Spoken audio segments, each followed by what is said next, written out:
So today is the last day for campaigning for the local elections. After all, they're going to take place tomorrow, and then on the 5th, we will know what has happened. And every year, every year, we get this exact same story that the Greens are going to do well at the local elections. Not only are they going to do well at the local elections, this is going to be proof that at the general elections, they are finally going to get more than one MP in Caroline Lucas. Now, every single time that has happened, when we've come to a general election, those predictions of maybe getting 3 or 4 Green new MPs along with Caroline Lucas never materialize. They've never materialized. And it's not for lack of trying. let's put it this way. The Green Party do try very, very hard at these local elections and do focus on these seats. Now, I've said before, what I think should happen is that Caroline Lucas should put her name and her reputation on the line. She should move from Brighton Pavilion to run in a very similar but close seat. There has been polls that have shown that maybe if she did that with her name and sort of brand recognition, someone else from the Green Party could run in her seat and she could run in another seat. But it would be a risk. But it would potentially be a risk worth taking. Polls have shown that her name and brand recognition name alone could be a big draw enough to pull people away from either the Conservatives or even from the Labour to be able to win another seat. But she's never done that. And remember, if as a lot of people have said, potentially, I do worry about the next general election being a hung parliament, that you could have potential Lib Dems being a kingmaker again. And the worry becomes, do the Lib Dems, instead of giving Labour their support, do they instead prop up the Conservatives? Because remember, they have done this before, where they propped up the Conservative, and we got that Conservative Lib Dem coalition. And they went into a coalition government saying that, don't worry, we will keep the Conservatives under control. The worry is, and I think it's rightfully to worry, that if they come up to a coalition again, I think any member of the Lib Dems should be pushing their party to completely rule out any coalition with the Conservatives.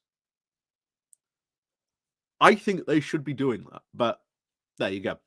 But of course, in the event of a hung parliament, having more than one MP to your name, having maybe 2 or 3, would give the Green Party a large say in any of those types of coalition negotiations, and potentially, maybe even Caroline Lucas landing that lucrative seat of, environmental minister for the environment. After all, that's what the Green Party want. That's what they do. Potentially, it could happen. But of course, they've got to have the MPs to be able to have the power, or at least have some say in any potential negotiations in and around coalition. So let's go and have a look once again into what the Green Party could be doing at this local elections. Could they, as is very often predicted at these types of things, could they win big? And could they, feeding off this, go on to win some MP seats? History has shown in the past that has not turned out to be true. However, you never know. Could this be the time where this turns out to be true? We don't know. Like I say, we've got a local election coming up, potentially. We've got a general election definitely round the corner. Who knows? But before we go diving into this, please do remember to click on the like, share, and subscribe button. And of course, down below, there are links to my Patreon page and a one-off donation link called Buy Me Coffee, where you can, buy me coffee. And of course, as always, thank you very much to all those people who do help and support the channel that way. So, Let's go over to I to have a look at this. So, why the Green Party are confident of a big local election breakthrough. The Green Party believes it can make a major breakthrough this week and not only win full control of a council for the first time, but also lay the groundwork for gaining a second MP. The Mid Suffolk is currently a Conservative majority council, but the Greens sit as the second largest party and need only 5 extra seats to gain overall control. So that is actually quite doable. That is potentially quite doable, but we'll see what happens there. We'll keep an eye on this seat and see if that can be achieved, and will this be the first Green council? So, party sources say that they believe they now have a realistic shot at winning the district council off the Tories in Thursday's local elections. Chris Williams, the head of elections for the Greens, has said doing so would have huge significance for the party that is currently in cabinet or coalition administration on 17 other councils in England, but does not have overall control in any. We've looked up where the closest council is, where the Green Party has overall control, and it has turned out to be the suburbs of Melbourne, Australia, he told I. So if we win a majority here, it would be the first in Europe. We're confident we're on track for this to happen in Mid Suffolk, where the responses on the doorsteps are astonishingly good right now. It would be great, and it would be a big boost to the Greens. Confidence nationwide that we could win bigger and encourage more of our members to invest time and effort into campaigning to win control on councils. In 2019, the Green won 7 more seats on the authority to take control up to 12, with the Tories on 16. 17 are needed to control for a council for a majority. Success could also take the party a step closer to eventually gaining its second member of parliament due to the fact that a proposed new constituency in Suffolk, Waveney, where Angela Ramsey, the co-leader of the Greens alongside Carla Danver, is hoping to stand as a parliamentary candidate in the general election. So again, we see this every single time. And so far, I would remind people it hasn't happened. Now, they've come close. They've come close on a couple of occasions. That's why it has kept this story alive, how it has been almost alive every single time we come to these types of elections. But will they finally be able to pull it off? Well, like I say, we've got a local election, potentially followed by a general election. So we'll find out. So, and Mr. Williams is optimistic about the national picture for the party. He has said that on the doorsteps that people are saying they've had enough with the Conservatives, but support for Labour was shallow. Some may think the alternative is Labour by default, but they are uninspired by the bland offering, he said. Keir Starmer's vision for Labour doesn't excite, so when a better offer comes along, voters are willing to go for that instead. Labour support is shallow in many areas. But if that is the case, why have the party not enjoyed more significant success before now? That is exactly the case. That is always the question that always comes. If this is the case, why haven't you enjoyed all these successes before? So, despite the significant growth in the number of councillors over the last few years, they have not won complete power anywhere and still have only just one parliamentary MP. Mr. Williams said this was partly down to the organisation. Greens have traditionally spent years trying to focus on getting the right answers to the country's challenges and have not had enough focusing on the organisation to win. But in the past 5+ years, we have focused more than ever before on making sure that we communicate more effectively. And communicating effectively, I agree, absolutely vital to have in any election, both local and national. Look at the Lib Dems. I've always said the Lib Dems have such a communication and messaging problem. And the thing is, Labour currently are experiencing that same problem as well, getting that messaging sort of out and across. You want a perfect example? Look at the recent debacle about the whole posters with sort of Rishi Sunak on that. So try to make sure we communicate more effectively and in an engaging manner to get organised on the ground to get our messages across, he said. Greens haven't changed our spots, but voters know much more about us now, especially our social justice policies and our community focus. It is helping us win over more voters at every elections. Other councils where Greens believe they could make gains include Lewis, East Sussex, and there is a very where they currently share power with the Lib Dems, Labour, and Independents. But now they do hope to become the largest party in coalition. They also hope to do the same both in Lancaster and Forest Dean, where they are currently neck and neck with the leading party.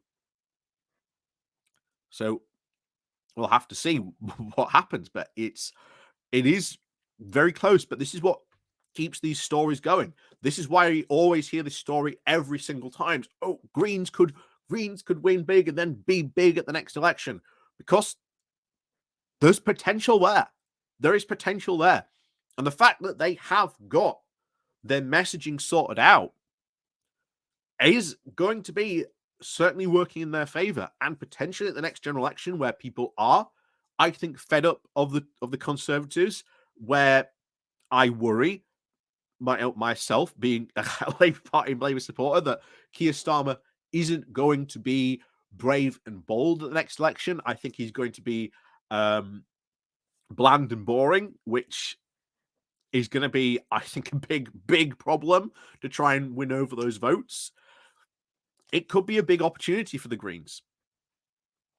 So the Greens are also trying to double the number of councils they have elsewhere, in Hertfordshire and East Hertfordshire and Darlington. They are optimistic about making gains in Gateshead and North Teesside and in the North East, where they had success in the local elections last year. The last time the seats were up for election on Thursday were voted on back in 2019, and the party enjoyed its first series of significant successes, gaining almost 200 councillors across the country. As the result, the Greens will be turning a record 281 seats. So that's a lot of seats to be defending across more than 100 councils in this week's elections, or tomorrow's elections.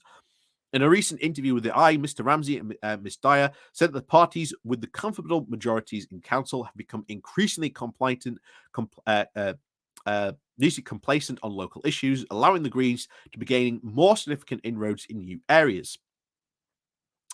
Party sources say the market success set for this week's elections would see them gaining more than 100 council seats across the country, or at least hitting the 350 mark in total.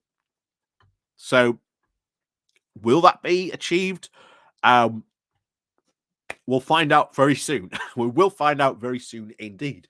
But if you are living in the UK, go out and vote. And please remember, you've got to take your ID with you. So driving licenses, passports, absolutely are going to be approved. And there is a approved list elsewhere. As we've said, we've talked about these issues before, but ultimately, definitely passport, driving licenses will be certainly the go-to, I think, for many people. And of course, expect us to follow up on what will be the disaster as people make a massive outcry, probably tomorrow, that they've been denied a vote, even though they have legitimate ID. It's just not accepted. We'll see what outcry happens on that, probably on the 6th. And we've also got to see, and I will be certainly looking out for, how much this affects voter turnout as well, because I'll be very interested to see if this will decrease voter turnout. Remember, local elections, very, very poor turnout. We're normally looking at about between 25 to 30%. So the turnout for local elections is not very high. However, given the fact that the Tories are in such a poor state, you might see a bump in these numbers because people might get out and vote for other parties. So there could potentially be a slightly bigger bump in turnout. We will see. But of course, you've got to take in voter ID. That could cause a very big issue, and I believe potentially affect voter turnout. When we've looked at experts on this, it's sort of varied to see how much they think it might or may not affect voter turnout. But we'll see. So, as always, thank you very much for watching. And of course, as always, like I say, please do go out and make sure you vote tomorrow. And of course, as always, we'll see you all next time.